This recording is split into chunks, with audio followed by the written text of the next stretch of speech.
কথা বলেন দরকার না? মনে রাখবেন, আমরা প্রয়োজনে কষ্ট করব, ট্যাপের পানি খাবো, তবুও ইসরায়েলি পানি খাবো না। আমরা প্রয়োজনে ট্যাপের পানি খাবো, আমরা প্রয়োজনে মিনারেল ওয়াটার যদি না পাই, প্রয়োজনে আমরা ট্যাপের পানি, নরমাল পানি খাবো, তবুও ইসরায়েলি পানি ব্যবহার করব। এটা একটা উদাহরণ দেওয়ার জন্য বললাম। কিন্তু এমন অনেক সিস্টেম আছে। ও ভাই, তাহাজ্জুদের সময় নামাজের পরে নির্যাতিত নিপীড়িত উম্মার জন্য, মাজলুমদের জন্য দোয়া করা। ও মুসলিম উম্মা, চিন্তা করে একবার দেখুন, আজকে ফিলিস্তিনের যে অবস্থা, ছোট্ট শিশুকে তার বাবা তার সামনে ছটপট করতেছে, তার ছোট্ট শিশু দৌড়াচ্ছে, কাতরাচ্ছে, ছটপট করতেছে, অথচ বাবা চিকিৎসা দিতে পারতেছে না। একবার ভাবুন না, নিজের সন্তানকে ওই জায়গায় রাখুন, আপনি বাবা হিসেবে আপনার অন্তরটা কেমন লাগবে? আজকে কাশ্মীরের অবস্থা দেখুন। এই ভারতীয় বাহিনী, এই হিন্দুত্ববাদী তাগুতি শক্তি, এই জালেমরা এখন আমাদেরকে হুমকি দেয়, এখন আমাদের গায়ে একটু লাগছে। কিন্তু আপনি কি জানেন, বিশ্বের বড় বড় মিডিয়ার তথ্য অনুযায়ী, রিপোর্ট অনুযায়ী, এটা আমাদের কথা নয়, বিশ্বের বড় বড় মিডিয়ার রিপোর্ট অনুযায়ী এক কাশ্মীরে 10,000 আমাদের মা বোনদেরকে দর্শন করা হয়েছে। কয় হাজার? কথা বলেন না, কয় হাজার? 10,000 আমার আপনার মা বোনকে দর্শন করা হয়েছে এক কাশ্মীরের মধ্যে। প্রিয় মুসলিম উম্মাহ, আল্লাহ মাফ করুক, আজকে কাশ্মীরের পরিস্থিতি যদি আমার দেশের হয়, আমার বাংলাদেশের হয়, কল্পনা করা যায়? ওরা উৎপত্তি আছে সীমান্তের ওপারে মুসলিমদেরকে নির্যাতন করার জন্য। সাউন্ড যাচ্ছে না? কি বলতেছে এরা? সাউন্ড যাচ্ছে? আজকে ওরা উৎপেতে আছে সীমান্তের ওপারে, আমাদেরকে হুমকি ধমকি দিচ্ছে হিন্দুত্ববাদী দাদা বাবুরা। আসলে আমি প্রায় প্রোগ্রামে বলে থাকি, বিধর্মীদের হাত ডাক, মুসলিমদের বিরুদ্ধে যারা হাত ডাক দেয়, সেই সমস্ত জুলুম জালিমদের হাত ডাক হইল একটা বেলুনের মতো। কিসের মতো? কিসের মতো? বেলুনের মতো ফটকা। একটা সুই নিয়ে ফুটা করে দিতে পারলেই সব শেষ। সুই নিয়ে ফুটা করে দিতে পারলেই। একটা ছোট্ট উদাহরণ দিই, তাইলে আরো ভালো বুঝবেন। চট্টগ্রামে আমার ভাই সাইফুল ইসলাম আলিফকে শহীদ করে দিল সেনাবাহিনীর উপর, পুলিশের উপর। চিন্ময় দাসকে গ্রেফতার করার কারণে আক্রমণ করলো। কিন্তু যখনই মুসলিমরা চট্টগ্রামে জেগে উঠলো, মুসলিমরা জজবা নিয়া, ইমানি জোশ নিয়া রাজপথে নেমে আসলো। আয় সুবহানাল্লাহ, যেই চিন্ময় দাসকে গ্রেফতার করার কারণে, যে চিন্ময় দাসকে গ্রেফতার করার কারণে হাজার হাজার লোক প্রিজন ব্যান আটকে দিছে, যে চিন্ময় দাসকে গ্রেফতারের কারণে আমাদের এক ভাইকে হত্যা করে ফেলছে, 2-3 দিন যাইতে পারে নাই। ওই যে একটা কথা আছে না, সেনাবাহিনীর কথাটা খুব প্রচলিত হয়েছিল বাংলাদেশে, গোপালগঞ্জেতে সূর্য উঠেছে, বাকিটা বললাম না। যখনই ওইটা লাগাই দিছে, মুসলিমরাও জায়গা উঠছে। সুবহানাল্লাহ, আগে তো প্রিজন ব্যান আটকায়া মানুষদেরকে হত্যা করে দিচ্ছে, হাই রে তাদের শক্তি, হাই রে তাদের গরম। যেমনি মুসলমানরা জায়গা উঠছে, এখন চিন্ময় দাসের উকিল পাওয়া যাচ্ছে না। চিন্ময় দাসের কি নাই? কথা বলেন না, কি নাই? সুবহানাল্লাহি ওয়া বিহামদিহি, সুবহানাল্লাহি ওয়া বিহামদিহি। আপনারা এই বিষয়টা দেখে থাকলে বুঝবেন, এত হাত ডাক, এত কিছু, অথচ এখন চিন্ময় দাসের উকিল পাওয়া যাচ্ছে না। এদের হাত ডাক হলো ওই বেলুনের মতো, যদি সুই নিয়ে খালি ফোঁটা করে দিতে পারেন তাইলেই যথেষ্ট। এজন্য আমরা বলি, হিন্দুত্ববাদী নরেন্দ্র মোদীকে বলতে চাই, শত শত আলেমদেরকে শেখ হাসিনা তোমাকে খুশি করার জন্য গ্রেফতার করেছিল, অসংখ্য আলেমদেরকে নির্যাতন করেছিল শেখ হাসিনা মোদীকে খুশি করবার জন্য। কিন্তু আমরা জানতে চাই, শেষ পর্যন্ত মোদী কি হাসিনাকে টিকায় রাখতে পারছে? পারছে? কেন পারে নাই? কারণ এদের হাত ডাক এটা বেলুনের মতো, মুসলমানরা জায়গা গেলে পৃথিবীতে কোনো জালেম টিকতে পারে নাই। শুধু জালেম হাসিনা যায় নাই, আল্লাহ পাক হাসিনাকে পালায়া যাওয়াদের রোল মডেল বানাই দিয়েছে। হাসিনারে কি বানাই দিচ্ছে আল্লাহ? পালায়া যাওয়াদের রোল মডেল। বাশার আল আসাদ পালাইছে, মিডিয়ার নিউজ বলতেছে হাসিনা যেমন শেষ 40 মিনিটের একটা ভিডিও বার্তা দিতে চাইছিল, বাশারও নাকি বার্তা দিতে চাইছিল, দিতে পারেনি। মানে রোল মডেল হয়ে গেছে গা হাসিনা। এখন পালায়া যাওয়াদের কি রোল মডেল। এখন কেউ পালায় গেলে সবাই বলবে হাসিনা মডেলে পালাইছে। কোন মডেলে? কথা বলেন না, কোন মডেলে? আফসোস লাগে, পরিতাপের বিষয়, কষ্টের বিষয়। অনেকে হয়তো আমার মতো আপনারাও চিন্তা করেন, হাজার হাজার মানুষকে গুলি করে মারলো, ছাত্রদেরকে গুলি করলো, স্কুলের মাদ্রাসার ছাত্রদেরকে গুলি করলো, হেলিকপ্টার থেকে গুলি করলো, এদেশের সর্বজন শ্রদ্ধেয় আলেমদেরকে কারাগারে নিয়ে বন্দি করলো, রিমান্ডের নামে নির্যাতন করলো, জুলুম করলো। গতকালকে যে আলেম এখানে আলোচনা করে গিয়েছেন, শাইখুল হাদিসের সন্তান আল্লামা মামুনুল হক দাওয়াত বারাকাতুহুকে দাড়ি ধরে টানাটানি করলো। এদেশের সর্বজন শ্রদ্ধেয় বুজুর্গ আলেম, সকলের শ্রদ্ধেয় মানুষ আল্লামা সাইদি রাহিমাহুল্লাহকে কারাগার থেকে হত্যা করে বাহির করলো। এত কিছুর পরেও এই নেত্রী আর এই দলের পক্ষে মানুষ থাকে কেন? প্রশ্ন আসে না? প্রশ্ন আসে কি আসে না?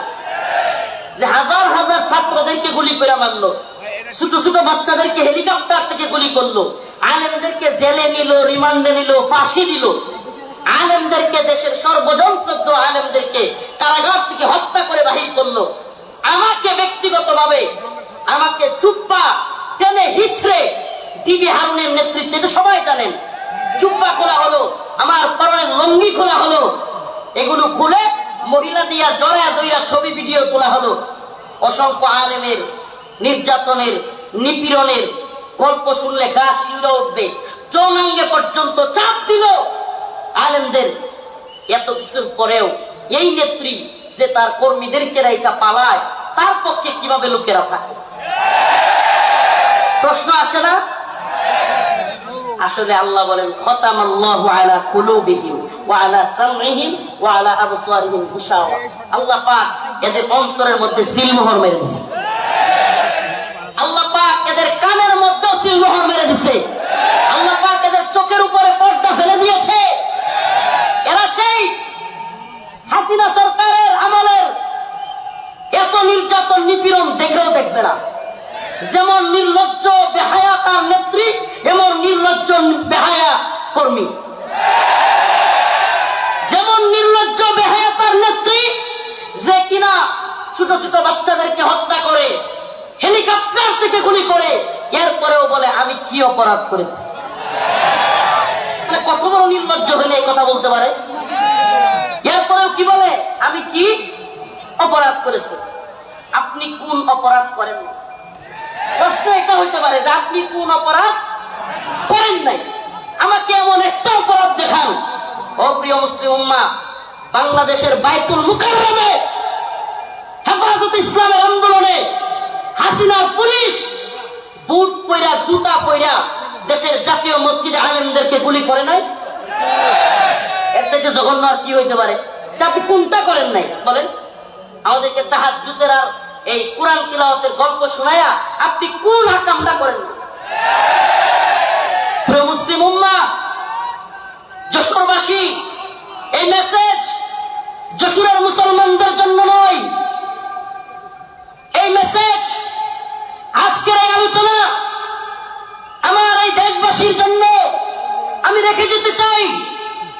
আমি আমার কথাগুলো সকলের কানে পৌঁছে দিতে চাই। ও প্রিয় উম্মাহ, প্রিয় জাতি, আমরা চেয়েছি আমাদের অন্তর থেকে, আমাদের ছাত্ররা, আমাদের শিক্ষকরা, আমাদের কলামিস্ট, বুদ্ধিজীবী, মুফতি, বক্তা, ছাত্র, সকল শ্রেণী পেশার মানুষ, আমরা চেয়েছি আল্লাহ পাক হাসিনাকে এই ভূখণ্ড থেকে, আমাদের উপর থেকে, জুলুম থেকে বাঁচা। আল্লাহ পাক আমাদেরকে বাঁচাইছেন কি বাঁচান নাই? তার মানে আমরা মন থেকে সম্মিলিত ভাবে চাইলে পাওয়া যায়। পাওয়া যায় কি যায় না? বলেন পাওয়া যায় কি যায় না? ইন্নাল্লাহা লা ইউগাইয়িরু মা বিকওমিন হাত্তা ইউগাইয়িরু মা বিআনফুসিহিম। আল্লাহ পাক ততক্ষণ পর্যন্ত কোন জাতিকে পরিবর্তন করেন না যতক্ষণ না সে জাতি নিজেরা পরিবর্তন চায় এবং পরিবর্তন হয়। সুবহানাল্লাহ। তো আমরা পরিবর্তন চেয়েছিলাম, পেয়েছি। পাইছি কি পাই নাই? এখন আমাদের আরেকটা পরিবর্তন দরকার। আমাদের মূল বিজয় সেটা। এ বিজয় আমাদের মূল বিজয় না। এ বিজয় যদি আমাদের মূল বিজয় হইতো তাইলে আমরা আল্লাহর নবীরে কেউ কটূক্তি করলে, গালি দিলে আমরা এই রায় পাইতাম যে তার শাস্তি হবে মৃত্যুদণ্ড। তার শাস্তি কি? এই ব্যাপারে ইমামগণ একমত। আল্লাহর নবীকে নিয়ে কেউ কটূক্তি করলে, ব্যঙ্গচিত্র করলে তার শাস্তি মৃত্যুদণ্ড। প্রিয় ভাইরা আমার, বন্ধুগণ আমার, আল্লাহর নবীকে সাহাবায়ে কেরাম কেমন ভালোবাসতেন। আল্লাহর নবী সাল্লাল্লাহু আলাইহি ওয়াসাল্লামকে তার সাহাবীরা কেমন ভালোবাসতেন। কাব বিন আশরাফ নামে ইহুদিদের এক নেতা ছিল। নাম কি? কাব বিন আশরাফ, এক ইহুদি নেতা। এত দেহ ছিল, অনেক বড় সড় ছিল দেহ, বিশাল দেহের আকৃতির লোক ছিল কাব বিন আশরাফ। বদর যুদ্ধে যখন মুসলমানরা বিজয়ী হয়েছে, কাব বিন আশরাফ কষ্টে তার অন্তর জ্বলে গেছে। বদর যুদ্ধে কাফেরদের বড় বড় নেতা আবু জাহেল সহ নিহত হয়ে গেছে, জাহান্নামে চলে গেছে। কাব বিন আশরাফের কলিজায় জ্বলন শুরু হয়ে গেছে। সে মুহাম্মদ আরবি সাল্লাল্লাহু আলাইহি ওয়াসাল্লামকে নিয়ে বিভিন্ন ধরনের কটূক্তিমূলক কবিতা বানাইছে।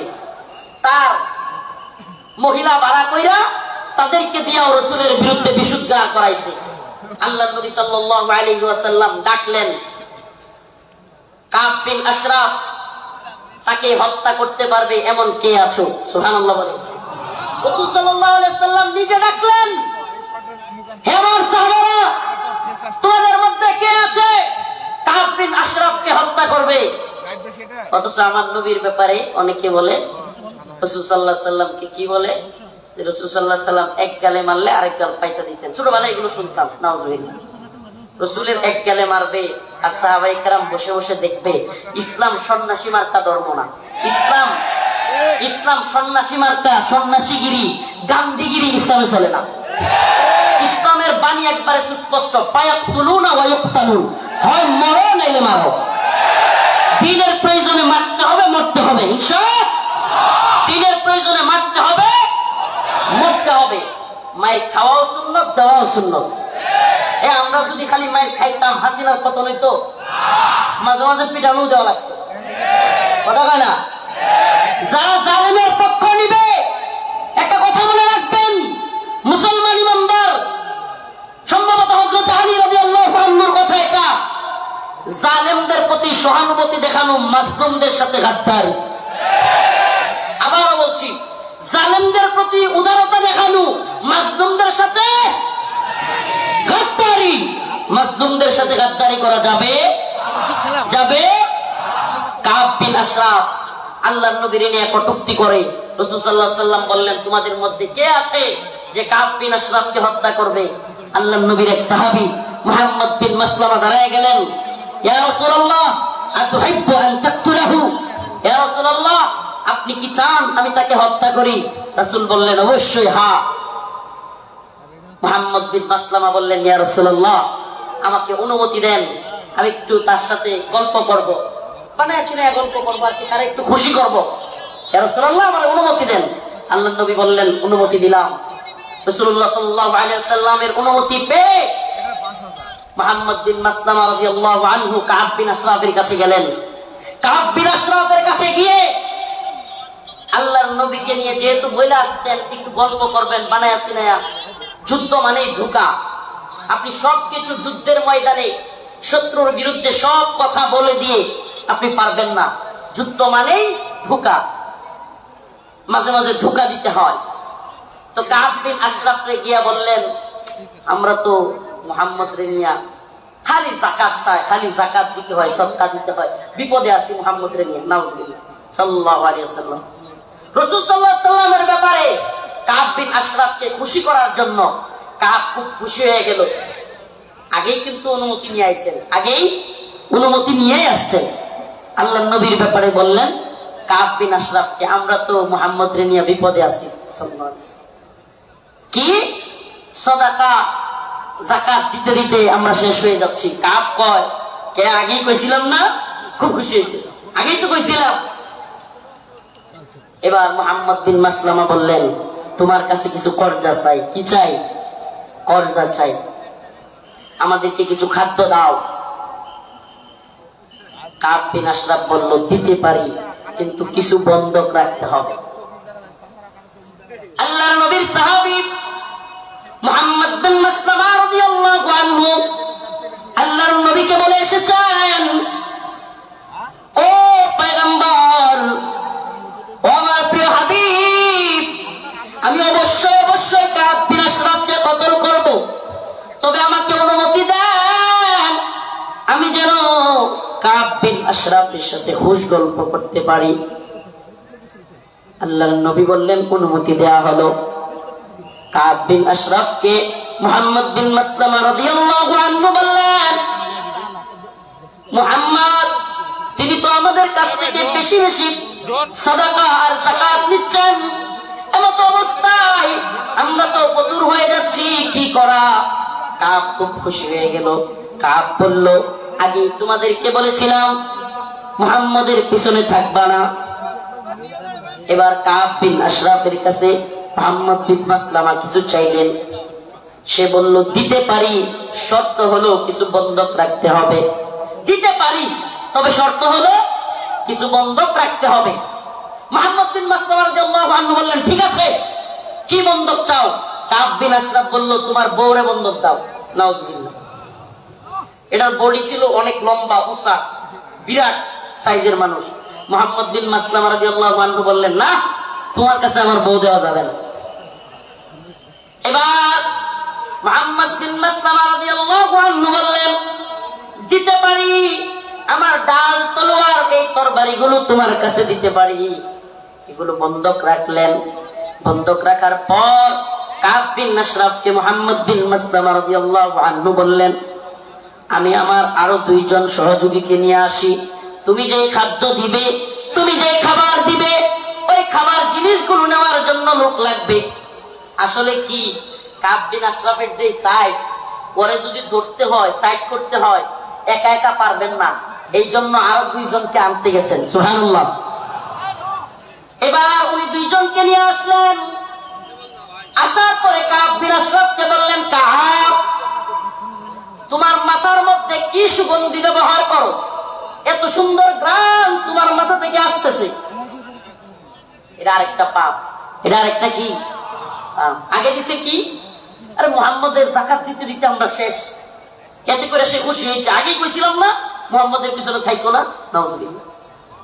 তো এইবার কি পাপ দিল, যে তোমার কল্লার মধ্যে, তোমার মাথার মধ্যে এমন কি সুগন্ধি দাও, এত সুগন্ধি আসতেছে, সুঘ্রাণ আসতেছে। কাব বিন আশরাফ খুশিতে গদগদ হয়ে গেছে, খুব খুশি হয়েছে, পাপ দিছে। তো মুহাম্মদ বিন মাসলামা রাদিয়াল্লাহু আনহু বললেন, কাব, তোমার মাথার থেকে একটু সুঘ্রাণ নেওয়ার জন্য তোমার মাথাটা একটু আমাকে আগায় দিতে পারবা? মানে মাথা থেকে কি নিব? সুগন্ধি নিব। কাব বিন আশরাফ খুশি হয়ে গেল। খুশি হয়ে কাব বিন আশরাফ তার কল্লাটা আগায় দিল। ও যশোরবাসী, খুব মনোযোগ দিয়ে শুনবেন। আল্লাহর নবীর সাহাবা মুহাম্মদ বিন মাসলামা যখন কাব বিন আশরাফ কল্লাটা আগায় দিল, সাথে সাথে আল্লাহর নবীর সাহাবী মুহাম্মদ বিন মাসলামা কাব বিন আশরাফের কল্লা এইভাবে পেছায় ধরলেন। সুবহানাল্লাহ। কাব বিন আশরাফের কল্লা পেছায় ধইরা সঙ্গী সাথী থাকা অন্য সহপাঠীদেরকে বললেন, কাব বিন আশরাফের কল্লার মধ্যে কূপ দাও। সুবহানাল্লাহ। মুহাম্মদ বিন মাসলামা গলা চাইপা ধরলেন, আর কাব বিন আশরাফকে ওনার সাথীদেরকে বললেন, কূপ দাও। আল্লাহু আকবার বলে কাব বিন আশরাফের কল্লা ফেলে দিলেন। ও মুহাম্মদ আরবির উম্মতেরা, সেই জগৎ বিখ্যাত উক্তি শেখ খালিদ আর রশিদ ফাকাল্লাহু আসর কণ্ঠে কণ্ঠ মিলিয়ে বলতে চাই, ইয়া উম্মত মুহাম্মদ, ইয়া উম্মত মুহাম্মদ, আমার নবীকে নিয়ে কটূক্তি করা হবে, সাহাবায়ে-কেরাম সহ্য করতে পারতেন না। ফরমায় রাসূলুল্লাহ সাল্লাল্লাহু আলাইহি ওয়াসাল্লাম, ফরমায় রাসূলুল্লাহ সাল্লাল্লাহু আলাইহি ওয়াসাল্লাম, মান সাব্বা নাবিয়ান ফাকতুলু, আল্লাহর নবীকে নিয়ে যে কটূক্তি করবে, রাসূল সাল্লাল্লাহু আলাইহি ওয়াসাল্লামকে যে গালি দিবে, তার শাস্তি একটাই। সমস্ত ইমাম একমত, আল্লাহর নবীকে নিয়ে কটূক্তিকারীর শাস্তি ওয়াজিবুল কতল, তাকে হত্যা করা হবে, তার কল্লা থেকে গলাকে আলাদা করে দিতে হবে।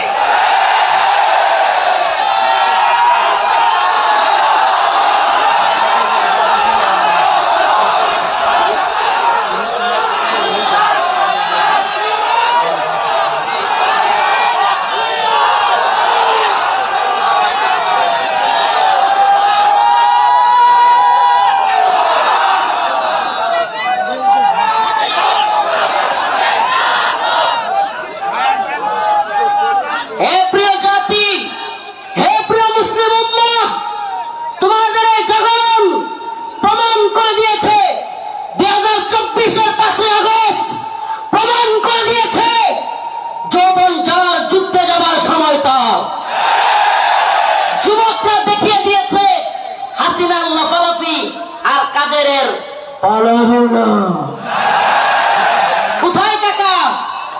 পালাবো না কোথায়? এত দাম্ভিকতা, এত অহংকার ভালো না। এত দাম্ভিকতা, এত অহংকার ভালো না। মনে রাখবা, ফিরআউন নমরুদি আল্লাহর কাছে কোনো টাইম ছিল না, আর উবাইদুল কাদের আর হাসিনা।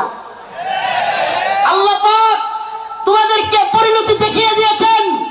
মুসলিম উম্মার যুব সমাজদেরকে বলি, ও প্রিয় উম্মার যুবকেরা, তৈরি হও নির্যাতিত নিপীড়িত মুসলিম উম্মার পাশে দাঁড়াবার জন্য।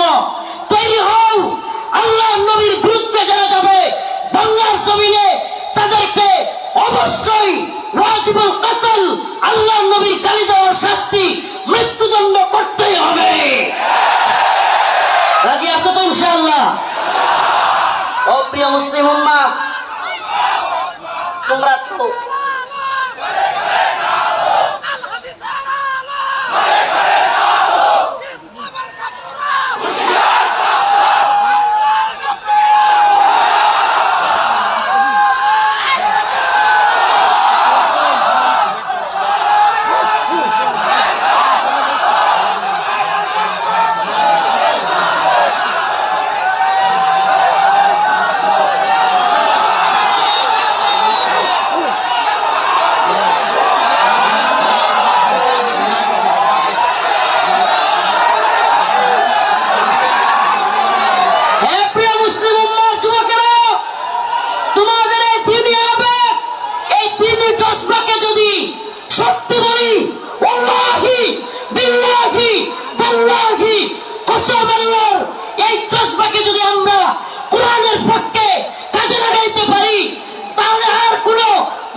সরকার নয়, এই ভূখণ্ডে আমরা কোরআনী শাসন চালু করতে পারবো। আর কোন তন্ত্রমন্ত্র নয়। তন্ত্রমন্ত্রের দেখা শেষ। আমরা তো এই স্লোগান দিকে দিকে জানিয়ে দিতে চাই, তন্ত্রমন্ত্রের দিন শেষ, কোরআন সুন্নাহর বাংলাদেশ। বলেন না, তন্ত্রমন্ত্রের দিন শেষ, কোরআন সুন্নাহর বাংলাদেশ। সাবিলুনা সাবিলুনা, তারিকুনা তারিকুনা। স্লোগান আজকে একটু ব্যতিক্রম হবে। আমি বলবো, আল্লাহর জমিনে আল্লাহর আইন বাস্তবায়ন ফরজে আইন। বলতে পারবেন? আল্লাহর জমিনে আল্লাহর আইন বাস্তবায়ন ফরজে আইন। হয়তো শরিয়ত, ইম্মা শরিয়া, ইম্মা শরিয়া, হয়তো শরিয়ত। হয়তো আমরা শাহাদাত বরণ করব, না হলে ভূখণ্ডে শরীয়ত প্রতিষ্ঠা করব। কালেমার পতাকা দেখলে যেগুলোর চলে, এগুলোর সাবধান করে দিতে চাই। এই ভূখণ্ডে লা ইলাহা ইল্লাল্লাহর পতাকা উড়বেই, আজ হোক কাল একদিন উড়বেই।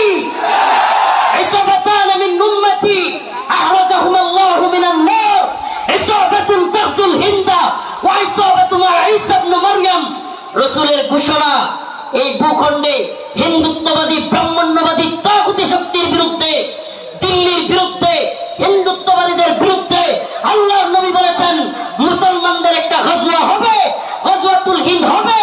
সেই যুদ্ধে মুসলমানরা বিজয়ী হবে।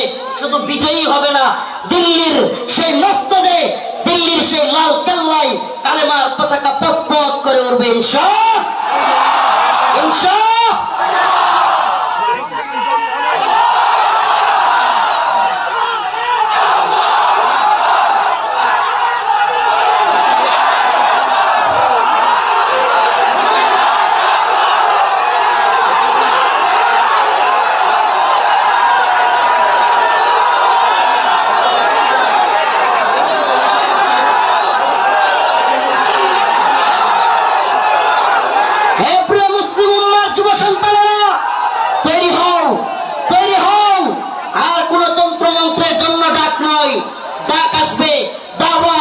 শাহাদাতের ডাক আসবে। শহীদ হইতে রাজি আছো তো ইনশাআল্লাহ?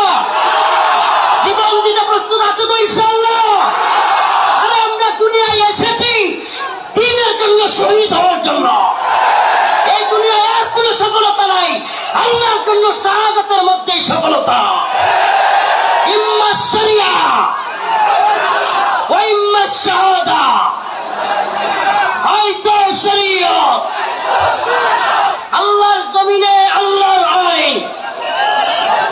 এই জমিন কার? চিৎকার করে বলেন কার? জমিন কার? হুকুম চলবে কার? ইনিল হুকমু ইল্লা লিল্লাহ, আমার আল্লাহ তা'বুদু ইল্লা ইয়্যাহ। হুকুম হবে আল্লাহর, ইবাদত হবে আল্লাহ। ইবাদত হবে কার? একমাত্র আল্লাহ। এই কোন তাগুতের গোলামি আমরা করব না। আমরা কার গোলাম? আমরা ভারতের গোলাম নই, আমরা আমেরিকার গোলাম নই, আমরা ইসরায়েলের গোলাম নই। আমরা কার গোলাম? গোলামি হবে কার? পৃথিবীবাসী জেনে রাখো, আমরা আল্লাহর গোলামি করি। এই মাথা নোয়াবো তো আল্লাহর কাছে। এই মাথা নোয়াবো তো কার কাছে? পৃথিবীর কারো কাছে আমাদের মাথা নত হবে। এবার আমার ডকুমেন্টারি তো দেখলেন, শেখুল হাদিস ইবনে শেখুল হাদিসের ডকুমেন্টারি দেখলেন, অন্যান্য আলেমদের ডকুমেন্টারি তো দেখবেন। আমি কিছু মাসলুমদের ডকুমেন্টারি আপনাদের সামনে বলে যাই, কলিজা ফেটে যায়।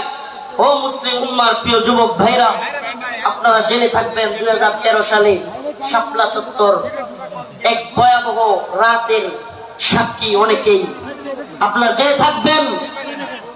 প্রিয় বাবাজি, আজকের প্রোগ্রামের আয়োজক সহ সবার এই কথাগুলো মনোযোগ সহকারে শোনা দরকার। আমি আপনাদের সামনে এমন কিছু ব্যক্তিদের কারগুজারি শোনাবো যারা 2013 সালে রাসূলুল্লাহ সাল্লাল্লাহু আলাইহি ওয়াসাল্লামকে যারা কটূক্তি করেছিল, আল্লাহর নবীকে নিয়ে যারা ব্যঙ্গচিত্র বানিয়েছিল, আল্লাহ এবং তার রাসূলের বিরুদ্ধে যারা কথা বলেছিল, সেই কারণে হেফাজতে ইসলাম শাপলা চত্বরে যেতে বাধ্য হয়েছিল। সেই সমস্ত নরপিশাচ, সেই সমস্ত কুখ্যাত শাতেমে রাসূল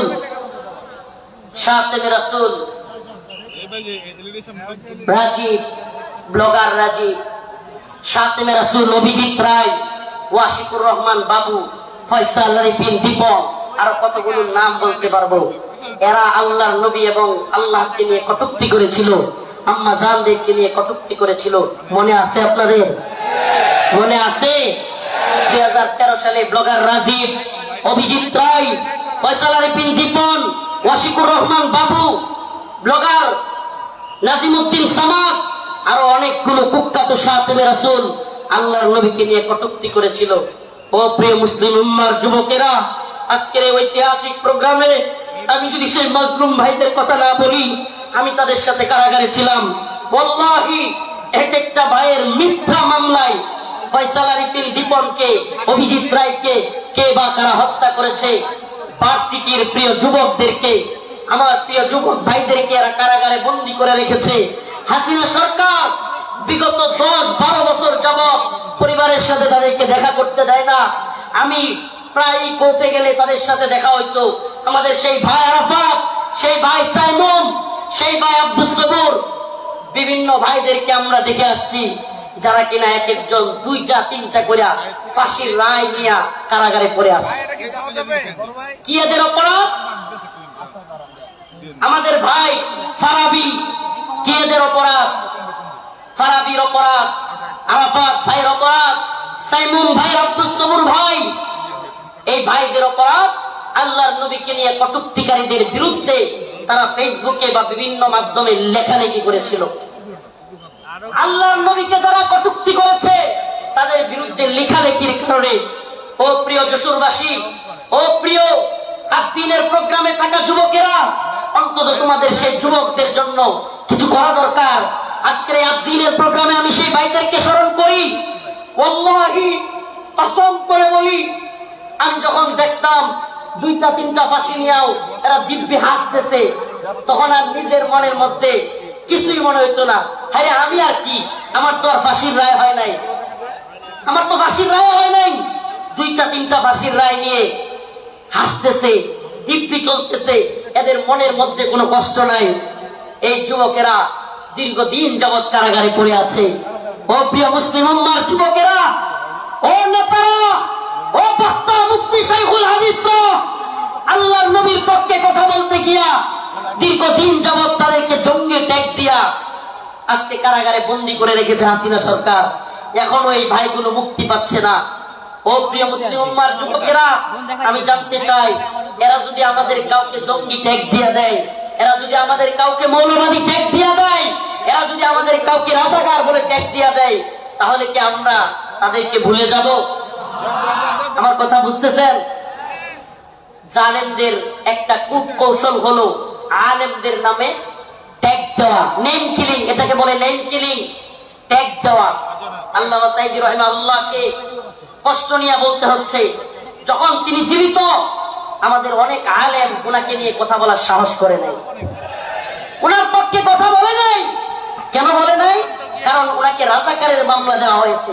এখন আমরা যদি ওনার পক্ষে কথা বলি, তাইলে আমাদেরকেও না জানি রাজাকারের মামলা দিয়ে দেয়। আল্লামা জসিমউদ্দিন রহমানী দামাত বারকাতুহুম হুজুর কারাগারে থাকতেও ওনাকে নিয়েও অনেকে কথা বলে নাই। কেন? কারণ ওনার পক্ষে কথা বললে জঙ্গিবাদী মামলা দিয়ে দিবে। আল্লাহর কসম করে বলি, খোদার কসম করে বলি, আমাদেরকে রাজাকার বলো, জঙ্গিবাদী বলো, মৌলবাদী বলো, আর যাই বলো, আমরা মাসলুমদের পক্ষে কথা বলবোই, বলেই যাব। রাজি আছেন তো ইনশাআল্লাহ? আল্লামা সাঈদী রাহিমাহুল্লাহ চলে গিয়েছেন, জসিমউদ্দিন রহমানী হাফিজাহুল্লাহ বের হয়ে গিয়েছেন, কিন্তু ও আদ্দিনের মুসলমানেরা, আজকের এই যশোরের লাখো জনতা, প্রিয় উম্মাহ, আজকের এই মিডিয়ার মাধ্যমে, সবকিছুর মাধ্যমে আমি জানাতে চাই, আমার ভাইরা আল্লাহর নবীর পক্ষে লেখালেখি করতে গিয়া যারা মামলা খেয়েছে, ফাঁসির রায় লেগে গেছে, আমরা কি তাদের মুক্তি চাই? মুক্তি চাই। আমার ভাইদেরকে 2-3টা করে ফাঁসির রায় দিয়ে বন্দী করে রেখেছে হাসিনা। হাসিনার কাজই ছিল বিভিন্ন জঙ্গি নাটক সাজায়া আলেমদেরকে, তরুণ তরুণ যুবকদেরকে যারা দিনকে ভালোবাসে, টাকনুর উপর কাপড় পরে, এদেরকে ইন্ডিয়ার কথায় রয়ের প্ল্যানে মুসলিম উম্মার যুবকদেরকে, দিন যারা ভালোবাসে তাদেরকে গ্রেফতার করা, তাদেরকে জঙ্গি বলা, মৌলবাদী বলা, এটা একটা ট্রেন্ড ছিল, এটা তাদের একটা ট্যাগ মিশন ছিল, মিশন, তাদের একটা মিশন। এই মিশন আমরা পা দিতে পারি না। আমরা আমাদের ভাইয়ের মুক্তি চাইবই, ঠিক আছে তো ইনশাআল্লাহ? সবাই মুক্তি চান তো ইনশাআল্লাহ? আমার প্রিয় ভাইদের মুক্তির ব্যবস্থা করা হোক, দ্রুত মুক্তি দেওয়া হোক। যদি তারা মুক্তি না পায়, খোদার কসম করে বলি, এত বড় বড় বক্তা, এত যশ খ্যাতি মূল্যহীন, মূল্যহীন, মূল্যহীন। আমরা যদি মাসলুমদের পাশে দাঁড়াতে না পারি, আজকের আলোচনার বিষয় এটাই, ওমা লাকুম লা তুকাতিলুনা ফি সাবিলিল্লাহ ওয়াল মুস্তাদাফিনা মিনার রিজাল ওয়ান নিসাই ওয়াল উইলদানিল্লাযীনা يقولون ربنا أخرجنا من هذه القرية الظالم أهلها واجعل لنا من لدنك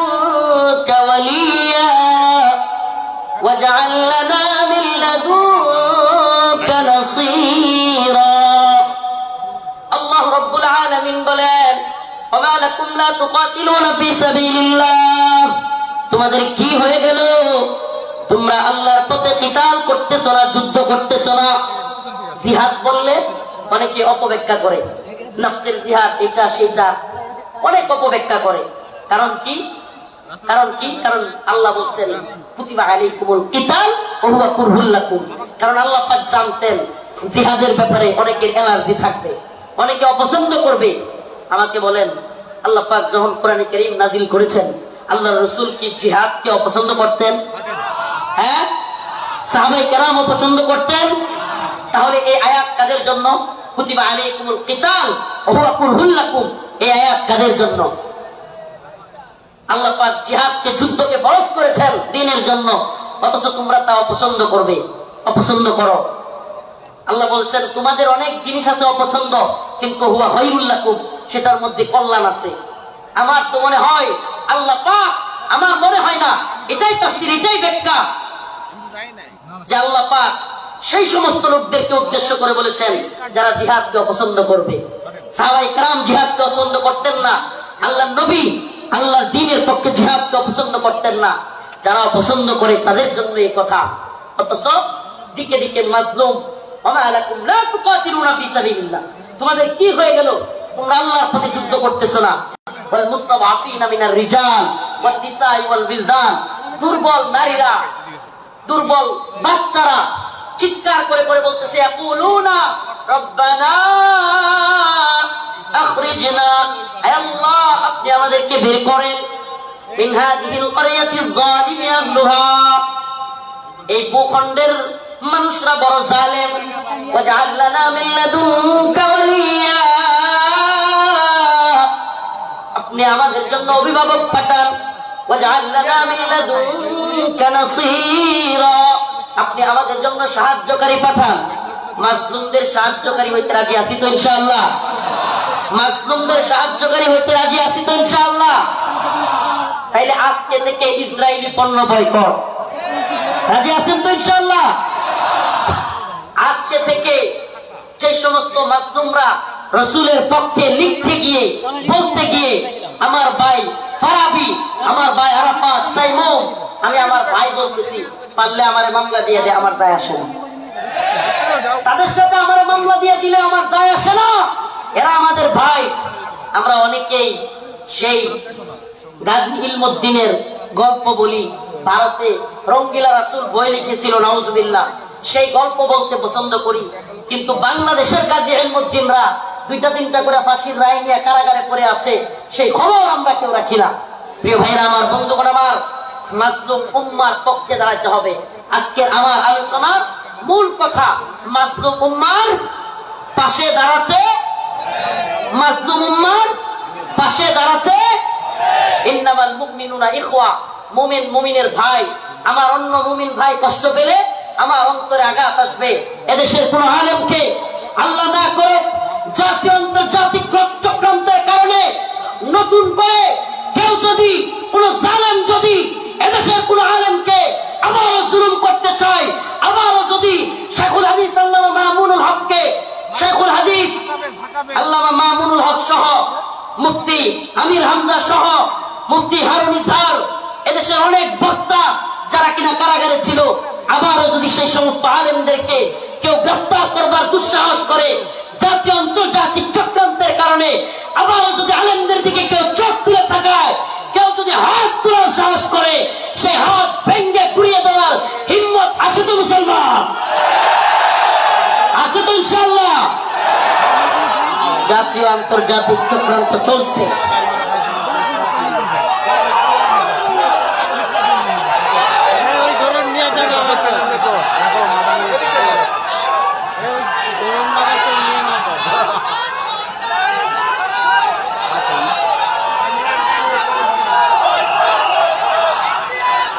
জাতীয় আন্তর্জাতিক চক্রান্ত চলছে আমাদের এই ভূখণ্ডকে নিয়ে, জাতীয় আন্তর্জাতিক চক্রান্ত চলছে।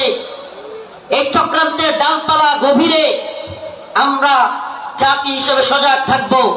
একটা কথা মনে রাখবেন, আগামীকালকে আপনার ঘরে চুরি অথবা ডাকাতি হবে, আপনি যদি আগে ভাগে জানতে পারেন তাইলে আপনি ডাকাতকে কিভাবে আটকাইতে হবে এটা আপনি আরামসে বুঝে যাবেন।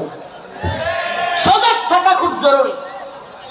আগামীকালকে ডাকাত আপনার বাড়িতে হামলা করবে, যদি ডাকাতকে নিজে সামলাইতে না পারেন প্রয়োজনে আগামীকালকে আসবে জানলে প্রয়োজনে মাইকিং করবেন, ঠিকই ঠিক না? প্রয়োজনে কি করবে? মাইকিং করে হইলেও ডাকাত আটকাবে। তো যদি আমরা জানি আমাদের বিরুদ্ধে চক্রান্ত হচ্ছে, হিন্দুত্ববাদী ভারত আমাদের বিরুদ্ধে চক্রান্ত অব্যাহত রেখেছে, এমনকি আমরা শুনতে পাই বর্তমান উপদেষ্টা কমিটিতেও ভারতীয় দালালরা বসে গেছে। একথা আমরা শুনতে পাই, বর্তমান উপদেষ্টা কমিটিতে ভারতীয় দালাল ঢুকে গেছে।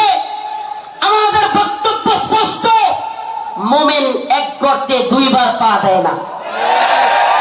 মুমিন এক গর্তে দুইবার পা। আমরা আর ধোঁকা খেতে চাই না। আমরা আর কোন জালেমদেরকে, ইন্ডিয়ার গোলামদেরকে বাংলার ক্ষমতার মস্তদে দেখতে চাই না। মাওলানা আব্দুল হামিদ খান বাসানী বলেছিলেন, পিন্ডি ছেড়েছি দিল্লির গোলামের জন্য নয়। কথাটা মনে আছে আপনাদের? রাওয়ালপিন্ডি পিন্ডি ছেড়েছি দিল্লির গোলামের জন্য নয়, অর্থাৎ পাকিস্তানের পিন্ডি ছেড়েছি ভারতের দিল্লির গোলামের জন্য নয়। আমি বলি পিন্ডি ছেড়েছি, দিল্লি ছেড়েছি ওয়াশিংটনের গোলামির জন্য নয়। আমরা ওয়াশিংটনের গোলামি করব না। আমরা সমস্ত জাতীয় আন্তর্জাতিক চক্রান্তকে মোকাবেলা করে আমরা স্বাধীন চেতা, আমরা মুসলমান, আমরা স্বাধীন ভূখণ্ডে স্বাধীনভাবে বসবাস করতে চাই। আমরা কোরআন সুন্নাহ অনুযায়ী রাষ্ট্র ব্যবস্থা চাই। রাজি আছেন ইনশাআল্লাহ? ওয়ালাউ আন্না আহলাল কুরআ আমানু ওয়াত্তাকাউ লাফাতাহনা আলাইহিম বারাকাতিন মিনাস সামাই ওয়াল আরদ। সুবহানাল্লাহ। আল্লাহ পাক বলেন, ওয়ালাউ আন্না আহলাল কুরআ আমানু ওয়াত্তাকাউ লাফাতাহনা আলাইহিম বারাকাতিন মিনাস সামাই ওয়াল আরদ। আল্লাহ পাক বলেন, যদি জমিনের বাসিন্দারা তাকওয়া অবলম্বন করত এবং আল্লাহর আইন মেনে চলতো, তাহলে আল্লাহ পাক বারাকাতিন মিনাস সামাই ওয়াল আরদ, আসমান এবং জমিনের সমস্ত বারাকা খুলে দিতেন। আল্লাহ পাক সমস্ত বারাকা খুলে দিতেন। এজন্য আমি স্লোগান ধরেছি, আল্লাহর জমিনে আল্লাহর আইন বাস্তবায়ন ফরজে আইন। এই তন্ত্র মন্ত্রের আইন 5 বছরের জন্য ইসলাম, এটা আমরা চাই না। আমরা চাই আজীবনের জন্য ইসলাম। ইসলাম কি 5 বছরের সীমায় গণ্ডিতে আবদ্ধ? ইসলাম 5 বছরের সীমান্তে আবদ্ধ নাই। ইসলাম 5 বছরের সীমানায় আবদ্ধ না। 5 বছর ভোট দিয়া নির্বাচিত করে ইসলাম কায়েম। 5 বছর গেলে আবার হয়তো সরে যেতে হবে। দিন ইসলাম, ইসলাম 5 বছরের জন্য সীমাবদ্ধ থাকার জন্য নয়। ইসলাম কায়েম করতে হবে, আল্লাহর জমিনে আল্লাহর আইন বাস্তবায়ন করতে হবে। এটা হবে মুসলিম উম্মার তাড়না, এটা হবে মুসলিম উম্মার প্রেরণা। আমরা হুঁশিয়ার করে দিতে চাই, সাবধান করে দিতে চাই। 2024 সালে হাসিনার পালানোর দৃশ্য দেখা এবং বাংলাদেশে আওয়ামী লীগের অবস্থান দেখা কেউ যদি শিক্ষা না নেন, নতুন করে জুলুম করার চিন্তা ভাবনা, নতুন কইরা কেউ জুলুম করার ভূত কারো মাথায় চাইপা বসে, তাইলে আওয়ামী লীগের পরিণতির জন্য অপেক্ষা করে। নতুন কইরাও যদি হাসিনার মতো জুলুমের চিন্তা ভাবনা কেউ করেন, আওয়ামী লীগের মতো জুলুম করার খায়েশা, জালেম হওয়ার ভূত মাথায় চাইপা বসে, সাদাবাজি, টেন্ডারবাজি, দুর্নীতির ভূত, তাইলে বাংলার জনগণ লাথি দিয়া আপনাদের ভূতও তাড়ায় দেবে। নতুনদের জন্য এটা একটা হুঁশিয়ারি। 2024 সাল এটা আমাদের গর্বের। 2024 আমাদের গর্বের। আমাদের এই চেতনাকে ধরে রাখতে হবে। প্রিয় যুব সমাজ, আমি আগে ফিলিস্তিনের বিভিন্ন ভিডিও দেখতাম, ফিলিস্তিনের মুসলমানদের ভিডিও দেখতাম। ছোট ছোট বাচ্চা ছেলেরা পাথর নিয়ে ইসরায়েলের ট্যাঙ্কের মধ্যে নিক্ষেপ করতেছে, গোলাল দিয়া ইসরায়েলিদেরকে মারতেছে। সুবহানাল্লাহ। 2024 সালে দেখলাম আমাদের ছোট ছোট বাচ্চারা পুলিশের পেটের মধ্যে গিয়ে ঘুষি মারতেছে। সুবহানাল্লাহ বলেন না? এইটা একটা জিনিস অন্তত হয়েছে আলহামদুলিল্লাহ। 2024 সালে আমরা এটা অন্তত বুঝছি, যুব সমাজ জেগে উঠলে জালেমের পরিণতি ভয়াবহ। যুব সমাজ জেগে উঠলে জালেমের পরিণতি কি? তো যশোরবাসী, আপনারা কি ঘুমায় গেছেন নাকি জাগ্রত আছেন? হাসিনা ভারতের গোলামি করেছিল, বাংলাদেশকে দিল্লির একটা কি বলবো, এটাকে অনেকে বলে অঙ্গরাজ্য, আমি বলি অঙ্গরাজ্য না। হাসিনা এটাকে দিল্লির একটা ডাস্টবিন বানাইছিল। দিল্লির ডাস্টবিন মানে দিল্লি আমাদের আম খাবে, আমাদের ইলিশ খাবে, আমাদের সব কিছু নিবে, ট্রানজিট নিবে, আমাদের রেল লাইন নিবে, আমাদের সব কিছু নিবে, আর আমাদেরকে লাশ উপহার দিবে, আমাদেরকে বন্যার পানি দিয়া বাসায়া একের পর এক লাশ উপহার দিবে। এটাকে আপনি ডাস্টবিন না বলে কি বলবেন? এটা কি বন্ধুত্ব? এটা কি বন্ধুত্ব? আমি তো বলি, হাসিনা বিগত 16 বছরে বাংলাদেশের সাথে ভারতের যে সম্পর্ক তৈরি করেছিল, যদিও তাদের নেতারা বলেছে অনেকে স্বামী স্ত্রীর সম্পর্ক, আমরা বলি অবৈধ সম্পর্ক, এটা অবৈধ। এজন্য অবৈধ সম্পর্কের কন্যারে জায়গায় পাঠিয়ে দিছে। আল্লামা সাইদি রাহিমাহুল্লাহ বলেছিলেন, এই কথাটা আমার এখনো কানে ভাসে, সরকারকে বলবো বেশি তিরিং বিরিং করিও না, বাংলার জনগণ বেশি তিরিং বিরিং করলে এমন এক ফ্লাইং কিক মারবে, মামার বাড়ি দিল্লি গিয়া পড়বা।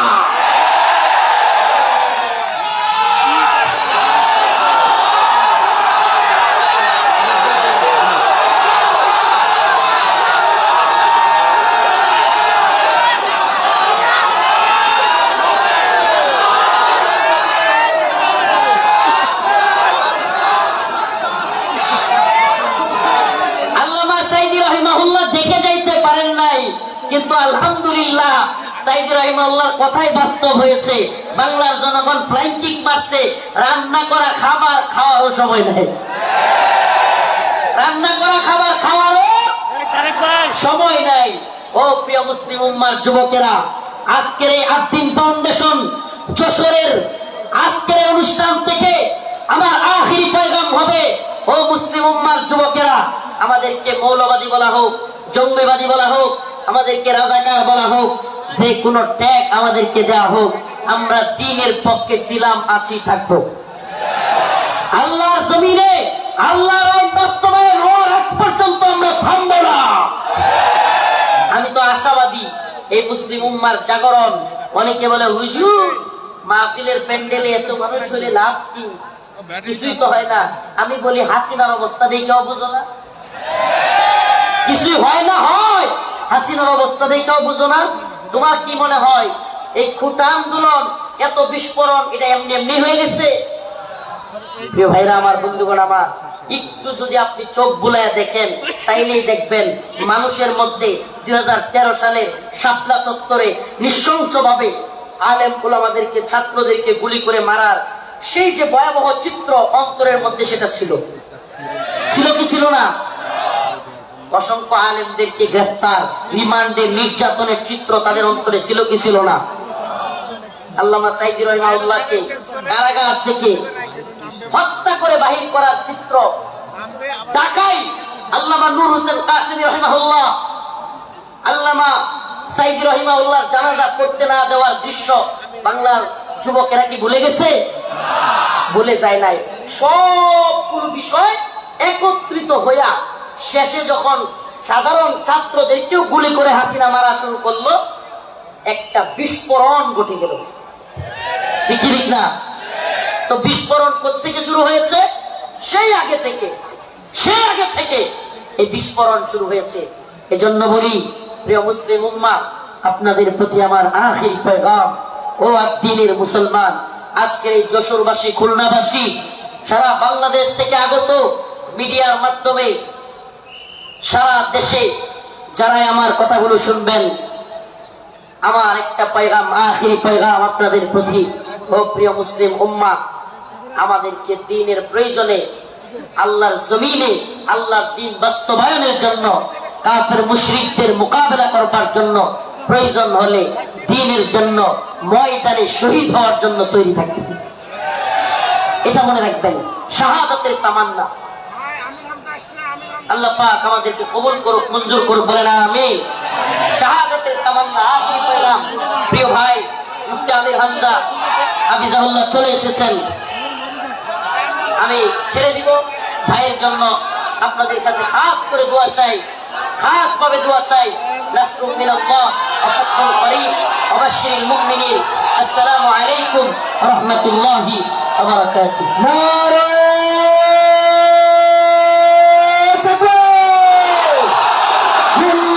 তাকবীর, আল কোরআনের আলো, সংসদে চালো, আমার নেতা তোমার নেতা, আল্লাহর আইন চাই, আল্লাহর আইন চাই।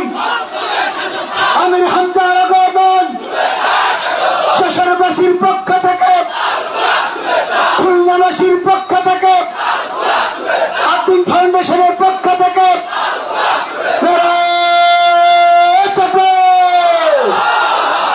সংগ্রামী তৌহিদি জনতা, আপনারা দেখতে পাচ্ছেন ঐতিহাসিক 3 দিনব্যাপী তাফসীরুল কোরআন মাহফিলের দ্বিতীয় দিনের সমাপনী অংশের প্রধান মেহমান, প্রধান মুফাসসির হযরত মাওলানা মুফতি আমির হামজা আমাদের মাঝে এসে হাজির হয়েছেন।